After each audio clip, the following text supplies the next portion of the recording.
Dr. Shadi Saffari is a naturopathic doctor who is passionate about treating the root cause of chronic pain and has a special interest in women's physical and emotional well being. Dr. Saffari believes in building a compassionate connection with her patients and aims to help empower them to build healthy habits in order to become the best version of themselves to live a balanced life. Welcome, Dr. Saffari. Thank you so much, Marcy, for having me here today. Oh, thanks for joining me.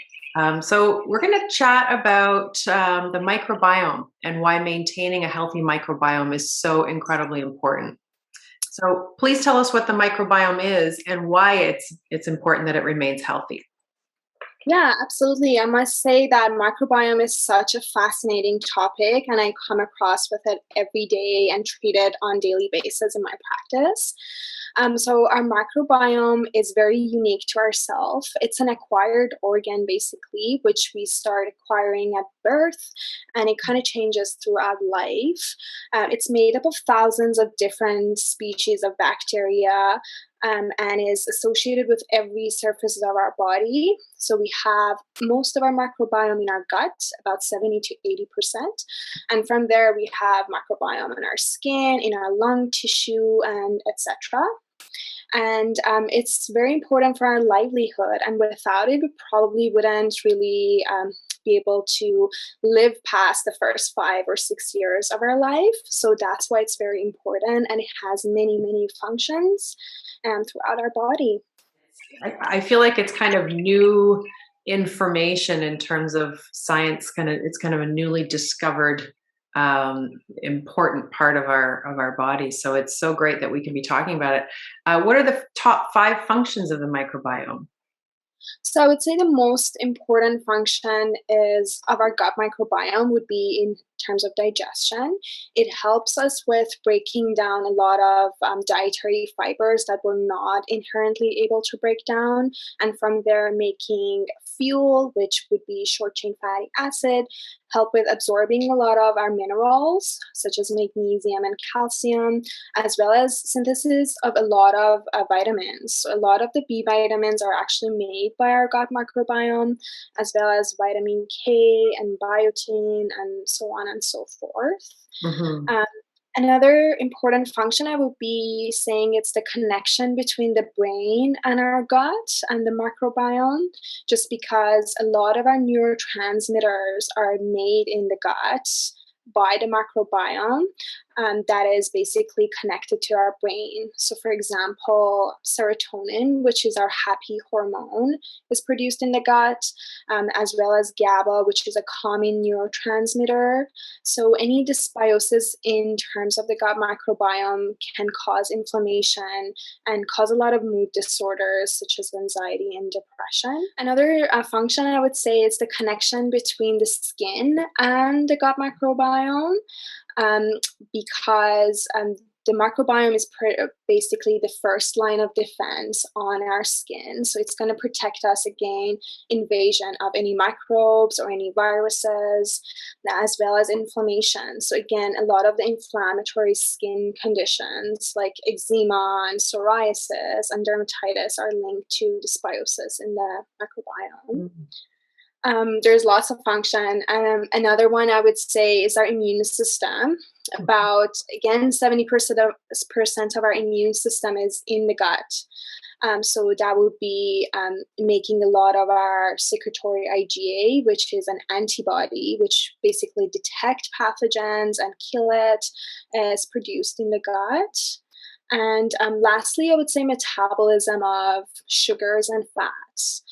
So a lot of metabolic condition like obesity and diabetes are linked to dysbiosis of the gut, which I think it's fascinating because it's always linked to having an unhealthy diet and eating too much, but no one really looks into if there's any dysbiosis in the gut that is causing the metabolism being super slow or making too much sugar, basically. Super interesting. Yeah, I'm studying nutrition myself and new into it, and was just learning about how most of so many of our vitamins are actually and minerals are produced.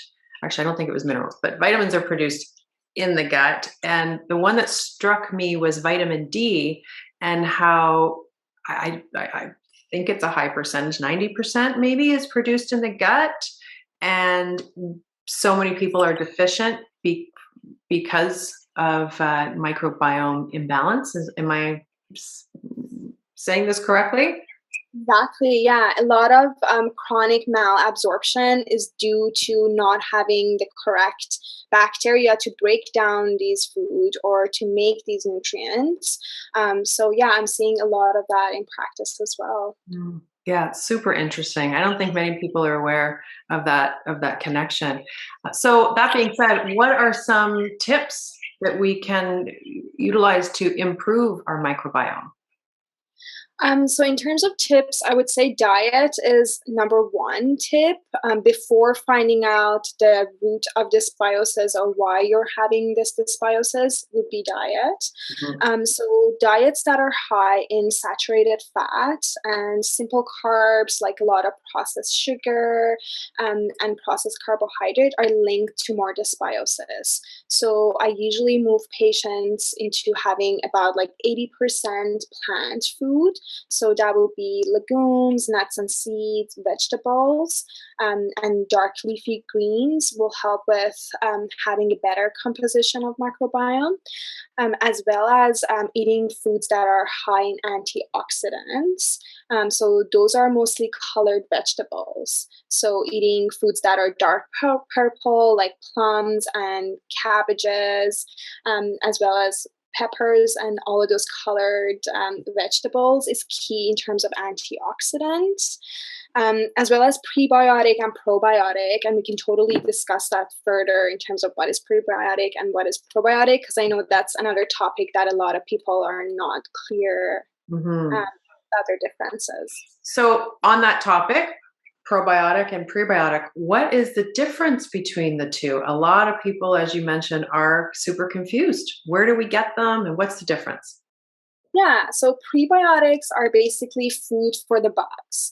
They're undigestible fibers that'll feed the good and the bad bacteria in our bugs. Some example would be foods that are high in inulin. Examples would be garlic and onions, leeks. The probiotics, I would say, has a lot of live microorganism Mhm. that can be taken from either food or supplementation. In terms of food, you want to look at foods that are already fermented. Those will have their live microorganisms. So examples would be kefir, yogurt, kombucha, sauerkraut. So many different cultures have different types of fermented food. And if you want to take it in forms of supplement, that would be live microorganism within the supplement with different species and so on. So it's important because when you have dysbiosis, if you just take a lot of prebiotic, you can actually just feed the bad bacteria or the bad bugs, so you will have even more severe symptoms. So clearing the dysbiosis is really important, and then you can move on to having foods that are high in prebiotic. So that part is a bit tricky in terms of managing which one to do first. Okay, so just to clarify, if you do too many probiotics, you can cause more dysbiosis, or was it Uh, the other way Kind of, around? it's kind of the other way around. So Okay. prebiotic, because it's just feeds everything. So Okay. if you have opportunistic overgrowth in your gut, you're actually going to feel worse because you're feeding it. So it's really important to just dig in to see if there is any dysbiosis, if we need to get rid of or eliminate the dysbiosis, and then repopulate it with good bacteria. Excellent. And are there any tests that can be done to determine the health of our microbiome? Yeah, there are a few functional tests that can be done. One of my favorite ones is a GI map test that is very comprehensive. It shows all your good bacteria and what composition they are in relation to each other. It also shows opportunistic overgrowth. So, opportunistic bacteria are, we all have it in our system, but if they overgrow, they can cause a lot of symptoms. And one of the example would be candida. Candida is a fungus that we all have it in our microbiome, but when it overgrows, it can cause a lot of symptoms in terms of itchiness, burning, a lot of digestive upset. So that's a really neat test in terms of showing that. It also shows a lot of virus infection. It shows the amount of inflammation in the gut, which is very interesting. So to differentiate between an inflammatory bowel disease versus more inflammatory bowel syndromes, as well as it shows how reactive your immune system is. So if I want a comprehensive test, I will move on to GI map, but there's also other tests to tell us what kind of bacteria are overgrowing. Are they producing more methane? Are they producing more hydrogen sulfide, which each of them have their unique symptoms? So those are my go-to in terms of diagnosis to see what kind of dysbiosis is going on, which it is complicated, I must say. Wow. Well, that's amazing that there are tests that can be done to determine this Yeah. issue, because I think this is so prevalent. Okay, so that is really great news. So for someone to have this test done, they would go to a naturopathic doctor and request one of these tests. And how much do these tests cost? Is there a kind of a price range on them? So the costs are a little bit high, I would say. The more comprehensive one is about like $700, but that is give us a lot of information. The less comprehensive one is about $200, which is it doesn't show how your immune system is reacting and whatnot, but it's just tell us what kind of bacteria is overgrowing in terms of their symptoms. Okay, great. Yeah. Another question I had for you, only because I'm just learning about it myself, is how Mhm. important it is to have adequate hydrochloric acid in the stomach for proper digestion. Can you explain what hydrochloric acid is and why it is important? Yeah, so hydrochloric acid is produced by our stomach, the cells of the stomach, that'll help with digestion and breakdown of food. So when we don't have enough hydrochloric acid in our stomach, the food doesn't really get broken down to what it should be. And the food particles are really big and bulky. So when they get in the large intestine, they cause a lot of symptoms. So you will see a lot of undigested food in the stool, and having a lot of digestive issues. So it's very crucial to have that. Also, having low hydrochloric acid will cause the sphincter between your stomach and esophagus to open up often. So there is a lot of burning and food coming up as well. So it's very key in terms of digestive symptoms, to have enough hydrochloric acid in your stomach. And some people inherently don't produce enough, so pushing their body into remembering to make enough hydrochloric acid helps a lot.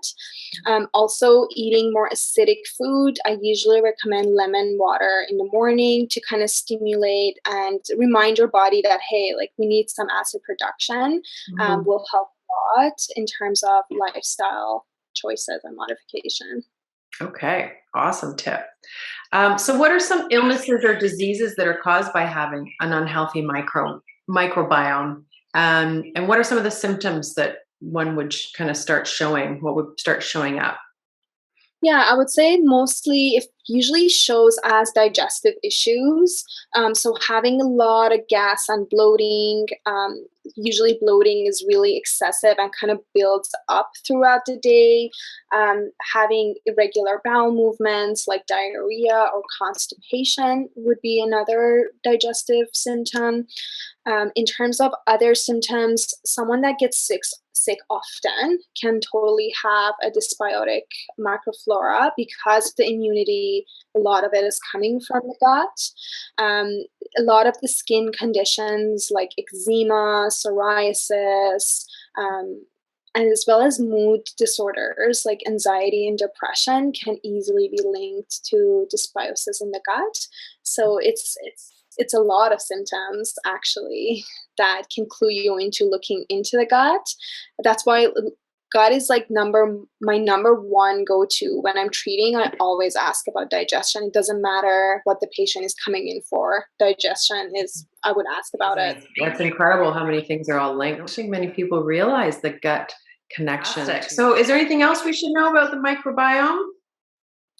I think it's very interesting to know how you acquire microbiome. And I wanted to talk about that a little bit. So basically, when you're born, you get some of your microbiome from your mom. If you're born vaginally, you pick up more microbiome. If it's C-section, it's a little bit less. And then within the first 2 to 4 years, that's the most important time of the life in terms of development of microbiome. So letting the little kids to touch everything, touch all the surfaces, and touching their mouth is actually very important, because that way they sample from the environment. There's actually an interesting book. It's called Let Them Eat Dirt, that talks about how important it is to let the kids touch everything, especially the first 2 to 4 years. And after that, a lot of different things shift your microbiome, such as antibiotic, foods, and so on and so forth. So it's just very neat that how it gets acquired and how it develops throughout life. Wow, that's amazing. So, we're born with it and we have to maintain it throughout the rest of our lives, or we're going to have some issues, it sounds like. Yeah. Yeah, well, that's amazing. Oh, well, this has been so informative. So happy to have the chance to talk to you and learn all about the gut and the link between health and wellness, and how what a big link and important role it all plays. So thank you so much for your time, and for all the great tips and information on our microbiome. Thank you so much for having me.